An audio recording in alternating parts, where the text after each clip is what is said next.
At kaugnay sa pagpapasara ng oil depot sa Pandacan sa Maynila, makakapanayam natin ngayong umaga live dito sa studio si Manila Vice Mayor Isko Moreno. Good morning po, Vice. Hi, good morning, Cara. Okay, ang tanong ngayon ng mga karamihan, kung ililipat ang Pandacan Oil Depot, saan nyo ito dadalhin? Unang-una, kami po nagpapasalamat sa Korte Suprema. The City Council was vindicated by the decision. Yung firm stand ng City Council, talagang kailangan kayo umalis. Kasi mahalaga sa amin yung kaligtasan ng tao doon. Now, having said that, napaaga pa no, yung desisyon ng Korte Suprema, which is better for us. Saan sila ililipat? Una, because of the ordinance that we created in 2012, nagkaroon na ng mga kumpanya na umalis. May mga umalis na. May mga nag-scale down na, like in the case of Total, lumipat na siya sa North Harbor. Yung Chevron, umalis na rin last June 2014. Puro offices na lang yun nandoon sa kanila.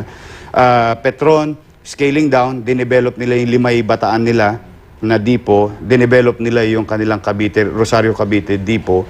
So, aalis na rin sila, especially when I saw their statement na susunod sila sa desisyon. Tapos, ang susunod ay yung Shell na ang pinakamalapit sa kanila is the Batangas depot nila. Mga kapuso, para sa inyo pong kaalaman, ito pong order ng Korte Suprema, this comes from a long history of ordinances. Kasi panahon pa ata ni Mayor Lito Atienza, nung una itong nagkaroon ng ordinance na naalisin yung Pandacan Oil Depot dyan. Opo, nung panahon na yun, konsyal po ako, author po ako, na paalisin sila. Correct. Kaso, hindi naman pinatupad ni dating mayor at ginawa niya, in-extend niya ng in-extend through an MOU. The Supreme Court decided on the matter also. It was raised before the Supreme Court. In-invalidate yung action ni dating mayor. So, nung naging vice mayor na kayo under Mayor Lim, what happened? Then, there was an amendment, proposed amendment, because nakikiusap yung mga stakeholders because of the global financial crisis happening at the time. Sabi la, okay, can you please allow us at least 5 to 7 years to stay? Then we agreed. But we came up with an ordinance amending such provision, particular provision. Yun po, para i-address yung problema. Tapos, with a compromise, sige, 5 to 7 years. Then after that, come 2012, nagmatigas na naman ng Kuseo ng Maynila. No. Let's put the date on it. Which is yung ordinansang 82-83, ang sinasaad naman doon ay January 2016, you have to go. Kaya blessing in disguise, we were in jubilation na nung nagdesisyon ng isang araw ang Supreme Court na sinasaad doon na you only have 45 days to submit your plan before the Regional Trial Court, and you have 6 months to cease from operation in Pandacan area. So ito, masasabi po natin, Vice, na tuloy na talagang i-relocate itong Pandacan Oil Depot? Ako po, at si Pangulong Mayor Erap ay talaga pong tinitingnan namin at sana matuloy na ng gusto sapagkat Korte Suprema na po ang nagdesisyon. Ngayon, ang ginagawa na po namin through President Mayor Erap Estrada is planuhin yung madidisenfranchise na some employees because not all employees will be fired because these are skilled workers. Kailangan din yan ng mga oil companies.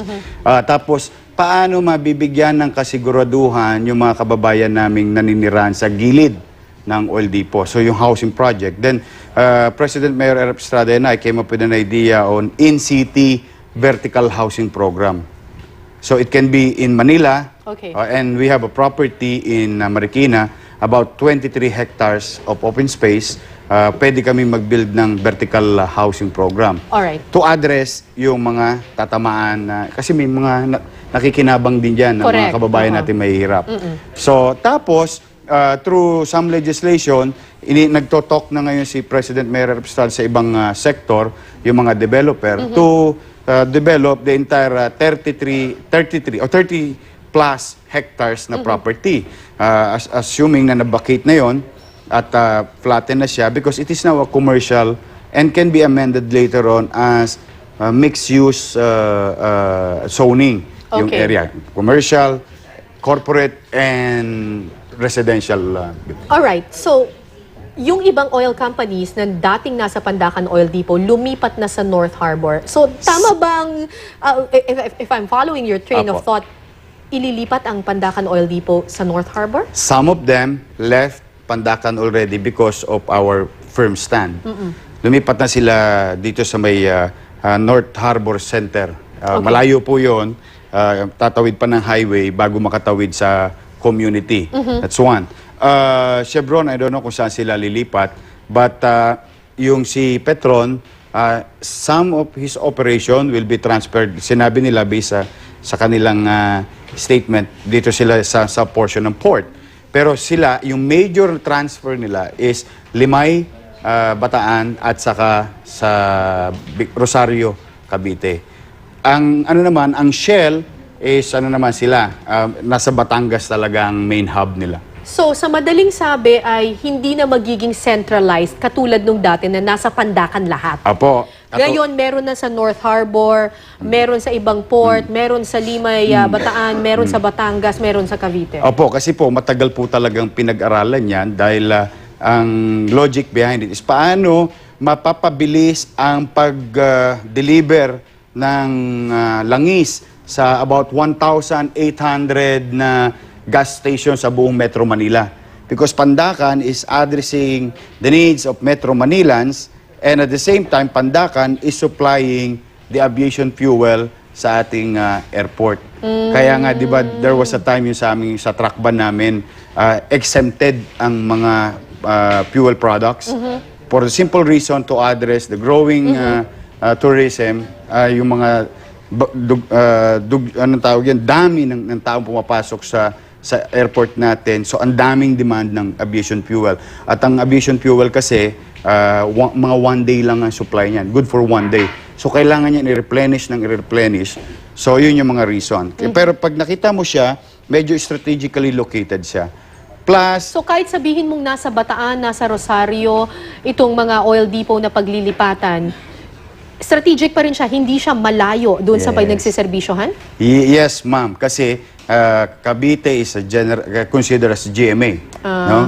Greater Manila area. Right. So a few hours, an hour or two, sa Accessible Manila, pa rin. accessible na sila. Refueling can be done to their gas station during the evening kung saan wala naman sasakyan.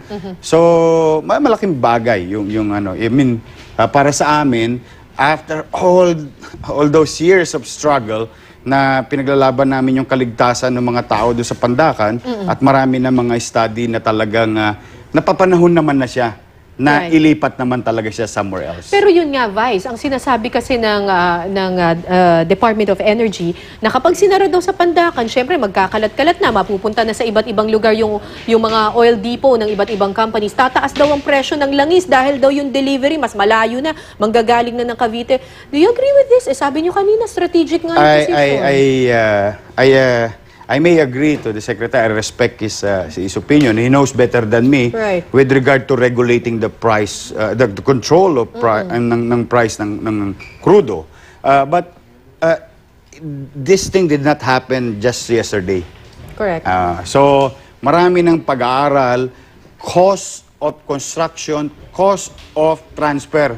Marami na yan. It took almost a decade ng patience. So, I don't think na tataas ng malaki-malaki to the point na mahirapan ng tao.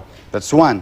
Second, I don't see na tataas kasi dahil deregulated yan eh. Ang presyo niyan, nagkukompetensya sila. Three, sa akin naman, on a personal note, sa akin, it doesn't matter yung pagtaas ng crudo. Yung buhay ng tao ang mahalaga eh. Yung, ano ba naman yung magbayad daw ng 35 centimos, pero at stake naman yung 100,000 people or community members doon sa area.